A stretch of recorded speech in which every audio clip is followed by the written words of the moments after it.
सत्य सनातन हिंदू धर्म में माताएं अपनी संतान की लंबी आयु और संतान प्राप्ति के लिए कई व्रत रखती हैं।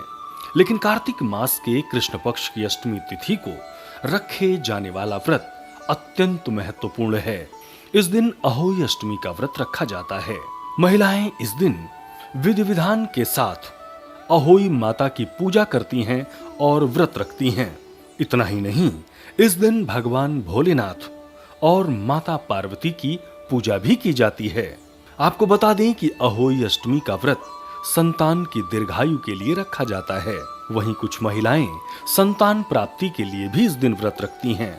कहते हैं कि अगर गर्भ में संतान की मृत्यु हो रही हो तो उन महिलाओं के लिए भी अहोई अष्टमी का व्रत काफी शुभ माना जाता है।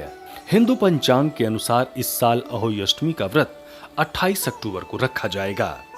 करवा चौथ के 3 दिन बाद ही अष्टमी तिथि के दिन अहोई व्रत रखा जाता है। इस दिन महिलाएं सुबह से ही निर्जला व्रत रखती हैं और रात को तारों को अर्घ्य देकर व्रत पारण किया जाता है।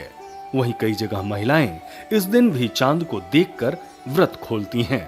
अहोई अष्टमी का शुभ मुहूर्त। व्रत के एक दिन पहले से ही व्रत के नियमों का पालन किया जाता है। व्रत की पूर्व संध्या को महिलाएं सात्विक भोजन करती हैं। कहते हैं कि व्रत आयु कारक और सौभाग्य कारक दोनों माना जाता है।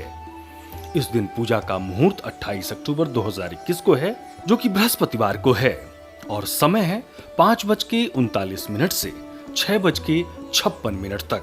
आज के दिन अहोई अष्टमी व्रत की कथा सुनना बेहद शुभकारी होता है। तो चलिए जानते हैं क्या है अहोई अष्टमी व्रत कथा। पौराणिक कथा के अनुसार एक नगर में एक साहूकार और उसके 7 लड़के रहते थे। दीपावली से पहले साहूकार की पत्नी घर की लिपा पोती के लिए मिट्टी लेने खदान गई। जैसे ही वो खदान में कुदाल से मिट्टी खोदने लगी, उस जगह एक सेह की मांद थी, जो कि कुदाल से मिट्टी खोदते समय सेह के बच्चे को लग गई और सेह का बच्चा मर गया। बच्चे को मरता देख साहूकार की पत्नी को बहुत दुख हुआ और वो पश्चाताप करती हुई घर लौट आई। कुछ दिनों बाद उसके एक बेटे का निधन हो गया। फिर अचानक ही उसका दूसरा बेटा भी मर गया और साल भर में उसके तीसरे, चौथे और लगातार 7 बेटे मर गए।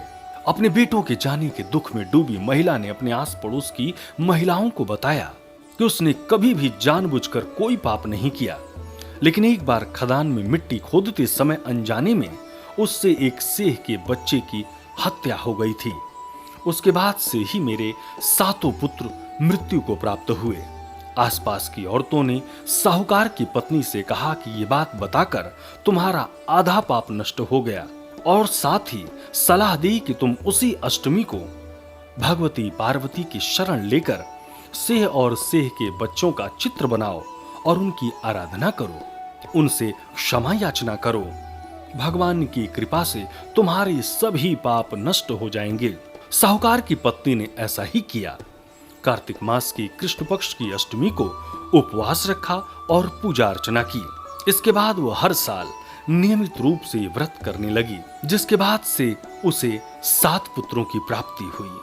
आप सभी को अहोई अष्टमी की हार्दिक शुभकामनाएं व बधाई।